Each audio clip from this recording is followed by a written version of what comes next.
This segment brought to you by Sure Crop, liquid crop nutrition delivered right to your farm. We're back. Now we learn about beef demand around the globe with Duane Toews and Kendall Frazier. Duane Toews joining you once again here on Ag AM in Kansas, and an opportunity to catch up with Kendall Frazier, CEO of the National Cattlemen's Beef Association. Kendall, we think about the beef industry, an industry that continues to grow and prosper, and boy, what a job we've done with production this year from the cow-calf producer all the way to the feedlots across the country. This past year have been big production numbers.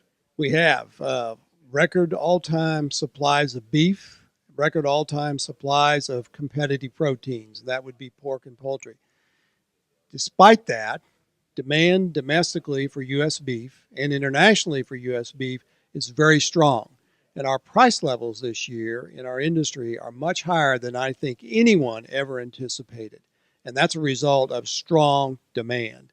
And I think the mood of cattlemen is much better than I think anyone anticipated coming into this year. You reference that demand, and obviously it's a product that's in demand, and they're willing to pay for it. I think if you'd have told someone 18 months ago what the tonnage was going to be, and then we'd kept fat cattle above $1 a pound, they'd have been shocked, and we've done that and more. And we have. And trade has been really good to us this year. We're on pace to set a record with about $8 billion worth of U.S. beef exports and hide and offal overseas. The Asian markets, Japan, Korea, Taiwan, are very strong. Mexico is a great market for it, and Canada is a great market for us. That is worth about $300 per head on the price of fed cattle, and we see the trade continuing next year. Despite all the noise around some of the trade that's going on in this, and at the national level, beef exports are really strong. And to have those buyers in the market every day competing with domestic buyers of our product is really important to our industry. You reference there is a fair amount of rhetoric that goes on, and some geopolitical things that really don't have anything to do with the average consumer and their desire for a protein product, but it does get in the way at times. Well, it does, and there's a lot of noise, and we've always got to remind ourselves that despite that noise, there are great opportunities if we can get access to some of these countries. And Korea is a great example of that. We basically have very little tariffs on our product going into Korea. The U.S. and Canada are the only two countries in the world that produce large volumes of high-quality beef, a grain-fed beef. And we do a lot more than Canada. We produce a lot more than Canada. So we are in a very unique position. Consumer incomes around the world are rising. And when they rise, we've seen they want our product. They like it. It tastes great. It's high quality. And we've got a great future ahead of us if we can continue to have access into these markets. You referenced the competing meats market is legitimate, and it's always something on the peripheral. It's amazing, though, as you referenced, with the total protein production in this past year, what we've done with that rising middle class has taken a bigger bite out of that.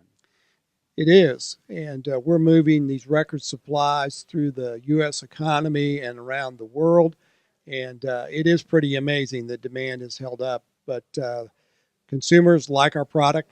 We're producing more choice and prime product than we've ever done before.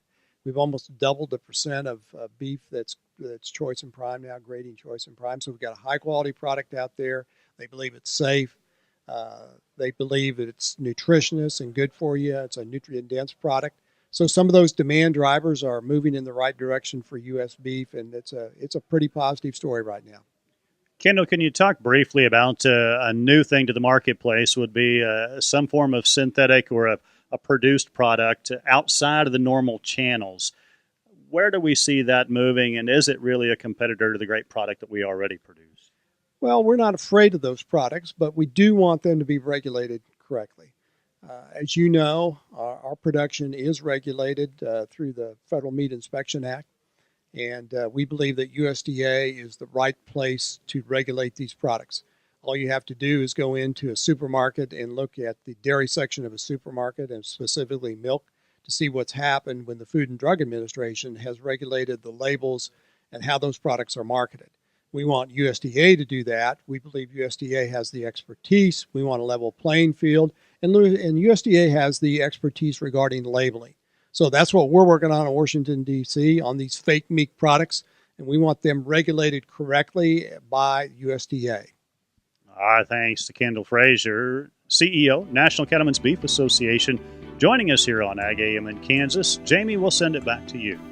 Thanks, Duane. Come back after the break for this week's Kansas Farm Bureau update.